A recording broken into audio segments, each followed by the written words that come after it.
Omuyisiraamu bamuyita Mulutadi avudde mu Buyisiraamu n'agenda mu n'akyusa okuva mu Buyisiraamu Mulutadi Hajjati Madina bibuuza abamujjukira obulungi omukyalo ono abadde yalokoka bwe twatukidde ku lunaku olwokutaano n'ategeeza mbu atazeeyo byonna okuba ate nga bizze kigamba nti omukyalo ono yabadde ali ku luguudo ng'abuulira enjiri yali yalokoka mbu n'agwamu eddalu bino byonna bitubuulira nno mu mboozi nga bwe soda okuba ate ng'etambula abajjukira obulungi 2019 omukyalo ono gwe bayita Madina bibuuza yasobola okuba ate ng'agendako ew'omukulu Pasita Kayanja oba bagiyita 77 dogs biki n'asobola okuba ate nga yagendayo n'ategeeza nti agenza okulokoka olw'embeera nti omutima gwali gumuluma kumbe kaali kabadi yali ayagala kuyisizaawo okufuna kasente wadde endowooza yakafuna yagamba nti omutima gwawona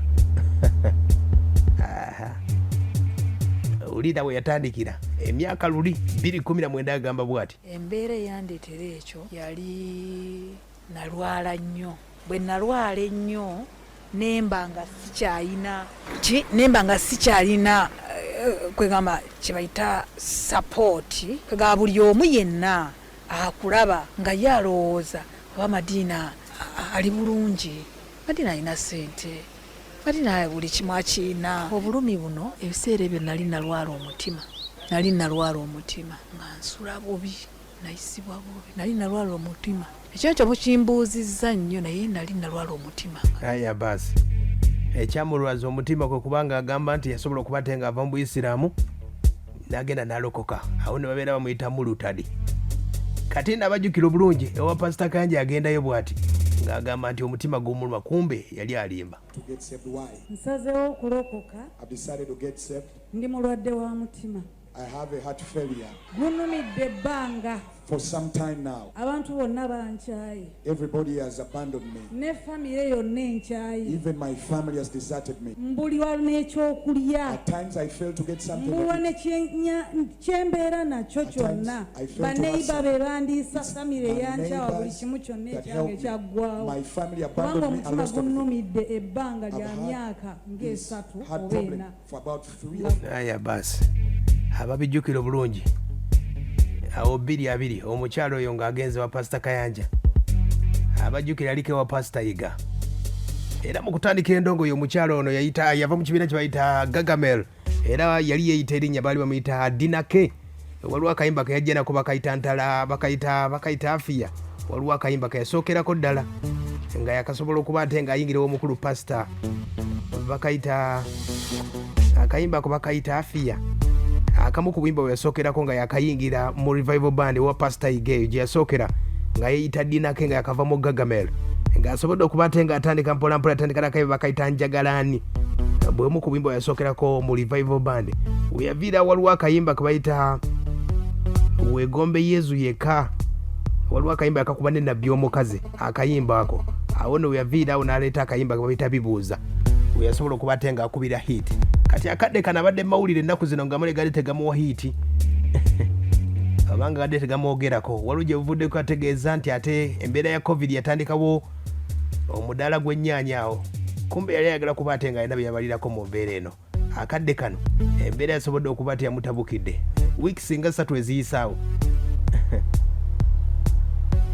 bino kabibabuulire yabadde agudde n'eddalu.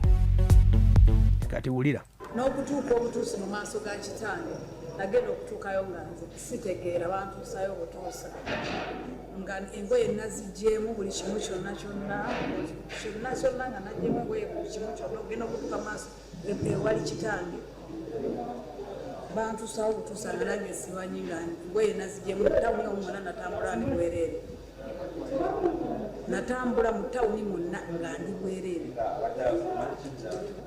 nali mbulira njiri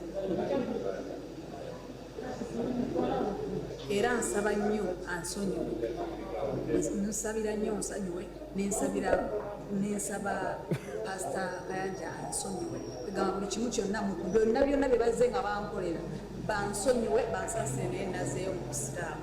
Aya basi Madina Bibuuza yagudde n'eddalu nno mubadde temwabimanya naye kati nno wano wono ng'atoola bagita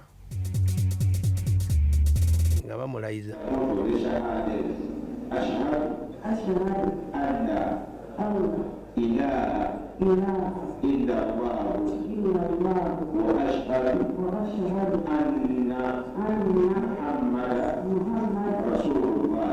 nzikiriza omwoyo gwange njatuza olulimi lwange yange gye nazaalibwa. Haya basi, uno Madina bibuuza ne Katolu bwawe bakawona omutima mu Uganda bokka nga basooka mu mawulire. Olira naye nkomyewo mu ddiini eyange gye nazaalibwamu kubanga famire nali njeekutuddeko nnyo nga famire yange eragira ddala nti kigamba tekijja kati nga nyina okubanga